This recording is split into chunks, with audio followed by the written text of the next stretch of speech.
It is the last week of the NBA regular season, ladies and gentlemen. Crazy to me that this whole season has come and gone, and the Bulls will look to clinch the playoffs this week for the first time since 2017 with the 4 remaining games on their schedule. And these are going to be a tough 4 final games for the Bulls, as they will be taking on the Bucks tomorrow, followed up by the Celtics in a back-to-back on Wednesday. Then they play the Hornets on Friday and will close out the season in their last game against the Minnesota Timberwolves on Sunday. The first 3 games will be at home at the United Center, and their last game will be played in Minnesota. So not a lot of traveling for the Bulls as they close out the year. So in today's video, we'll be discussing the keys of each of these games, what to be looking out for, as well as the playoff seeding impact to these games, and of course, my prediction for the final week of the regular season. So what's going on, everyone? You're listening to Bulls Central here. Hope you're all doing well. So a week from today, the regular season will be over, and a week from tomorrow, the play-in tournament will start, where teams seeded 7 through 10 will face off to play into the playoffs. And despite the Bulls still having not clinched a top 6 playoff spot to avoid the play-in, they're in pretty good position to do so, as all but one win will secure the Bulls a spot in the playoffs or even a Cavs loss. Like, even if the Bulls lose the rest of their games this season, which let's hope that won't be the case, and the Cavs, they would still have to win out for the remainder of theirs in order to surpass the Bulls and avoid the play-in. Now, at the time of this recording, the Bulls are sitting 5th in the East. They actually moved back up into 5th after briefly falling to the 6th spot in the East in the loss against Miami, but the Raptors fell last night against the Celtics and are now tied with the Bulls, but the Bulls own the tiebreaker. If the season ended today, the Bulls would play the Sixers in the 4-5 matchup, which I know we're all praying that that doesn't happen, but regardless of where things stand, regardless of the fact that the Bulls are most likely going to finish the season with the 5th or the 6th seed, it doesn't change the fact that the Bulls still need to finish the season strong and win these games to give them some momentum going into the postseason. So let's start with tomorrow's game against the Bucks, which is the possibility to be a first-round matchup actually for the Bulls, and that could be the case where the Bulls finish 5th or 6th, because right now the Bucks are tied with the Sixers in the standings, but they actually hold a tiebreaker over them, so they're sitting 3rd in the East. Now, as we all know, the Bulls have lost all 3 of their matchups against the Bucks this season. The Bulls have actually lost all of their matchups against any top teams in the league. I don't need to reiterate that because the media has made that abundantly clear to all of us. But if there's anything we learned from those first 3 matchups, is that the Bulls don't match up well against this team. I mean, forget the fact that they have Giannis, who in my opinion is the greatest player in the world right now, but also the size that they have over the Bulls with Chris Middleton, Brook Lopez, Bobby Portis, Serge Ibaka, and then of course in the backcourt, one of the better defensive guards and veterans in the league in Jrue Holiday, and the depth with guys like Pat Connaughton, Wesley Matthews, George Hill. I've really been trying to avoid saying his name because I hate the dude, but he does give the Bucks even more depth with his shooting, and that's Grayson Allen. But what I'll say is this: despite this likely being a loss for the Bulls, unless of course the Bucks decide to bench some of their players, which I don't see happening because playoff seeding is going to be important for them, but this will now be the 3rd game since the Grayson Allen incident on Alex Caruso, and this one will be at home. I want this Bulls team to send a message that the crap Grayson Allen pulled against Alex Caruso will not be tolerated. And really, it needs to come from guys like Tristan Thompson, Tony Bradley, maybe even Derrick Jones Jr., or Troy Brown Jr., like guys we can afford to get suspended for a game or 2. And I know some of you are probably thinking this is super petty and immature to want revenge on this Bucks team, especially now that the Bulls have already played them a few games against them since the incident. And yeah, you're probably right. It's super childish and immature, but sometimes we get that way in sports. And I want Grayson Allen to be taken out for the crap that he pulled on Alex Caruso. And it's not even just Grayson Allen. I lost a lot of respect for that franchise as a whole when they came out with that statement saying that they disagreed with the league's ruling to suspend Allen and that they still stand behind him. And then, of course, Jrue Holiday and Chris Middleton came out saying they didn't think it was a dirty play. And of course, the hosts of quote-unquote Bucks fans who probably started watching basketball 2 years ago, claiming that this was a good hard foul and that the Bulls fans are just too soft. So yeah, F that franchise and their fan base and Grayson Allen. This is their last chance to get the final word in on the matter by sending a message and being physical in this game. Of course, above all things, I would prefer to see the Bulls actually win the game over anything. To me, that's always the best revenge. But if it starts looking like the game is going to be a blowout, I think Matt Peck said it best on CHGO, at least win the battle if you're going to lose the game.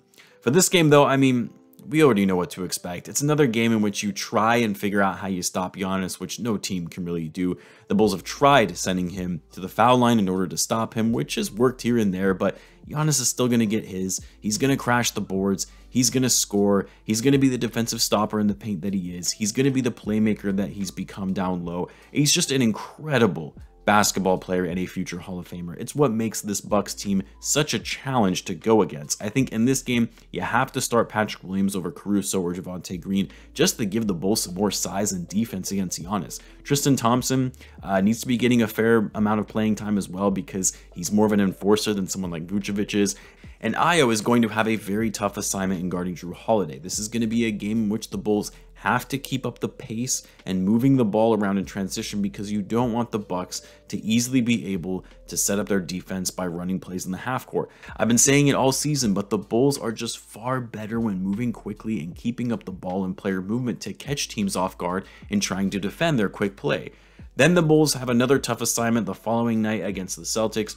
This will be the only matchup against the Celtics at the United Center. Now, of course, the Boston Celtics have been one of the hottest teams in the second half of the season, if not the hottest. A team that has looked like they were play-in bound to start the year have now found their way to the top of the Eastern Conference, and their two stars in Jason Tatum and Jaylen Brown have been playing out of their minds. Tatum, in particular, at an MVP level caliber, leading this Boston team as a title contender. This is also a potential first round matchup for the Bulls. And if you caught my video just a couple days ago, I was talking about if I had to choose between the top 4 teams in the East that I would want the Bulls to play against in the first round, it would be the Celtics. And part of that was because I felt that the Bulls match up far better against them when they don't have Robert Williams and just not a ton of size and talent in the front court.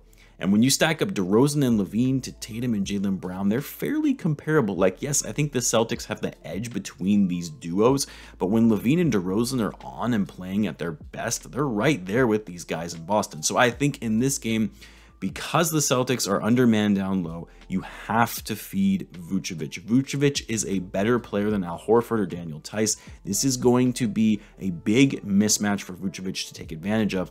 And I don't want to see DeRozan and Lavine drawing up ISO plays to go one-on-one against Tatum and Brown, who are both good defenders, by the way, when you know that Vuce is going to have an advantage down low.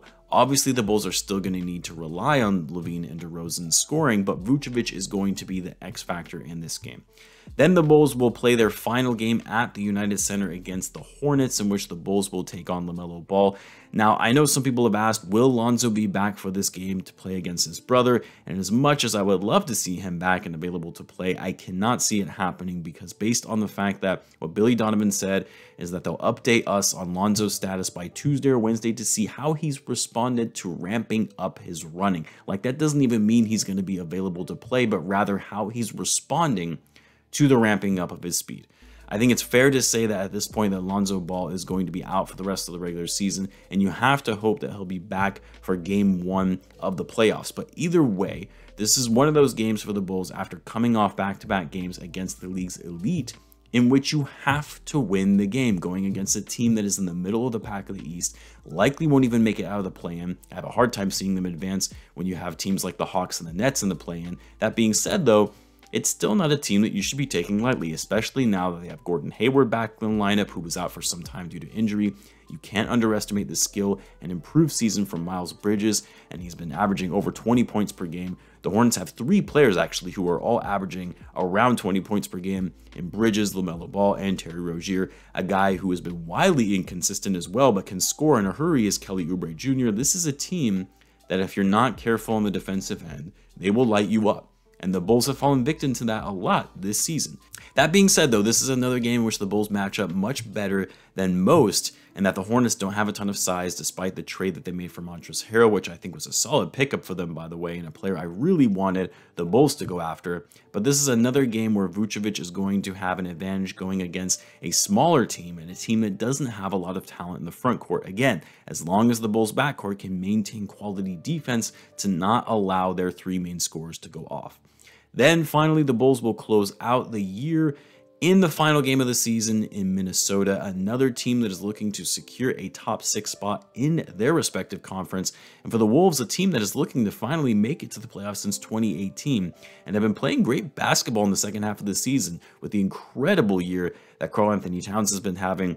with the continued emergence of the former #1 pick in Anthony Edwards. D'Angelo Russell is still a scoring threat. Like, this is a very good, young, talented team that, depending on how these next few games pan out, in which it would give them an opportunity to pass the Utah Jazz for the 6th seed to avoid the play-in, yeah, they're going to be playing hard. And because the Bulls haven't been the best on the road, despite beating the Wolves earlier in the season in Chicago, this isn't going to be an easy game as much as it maybe would have been against the Wolves in the past. Karl-Anthony Towns is likely going to dominate Vucevic with the kind of season both of them have been having. Anthony Edwards is going to be incredibly hard to stop with his quickness and athleticism. I would imagine Billy Donovan puts Io on Edwards, so we'll have to see how that matchup turns out. But anyway, as far as my predictions for this week, based on what I've said for each of these games, I think the Bulls will finish out this season in these last 4 games going 2-2, losing to the Bucks and the Wolves. Yes, that's right, not losing to the Bucks and the Celtics. I actually think the Bulls are going to come out with a win over Boston in a surprise win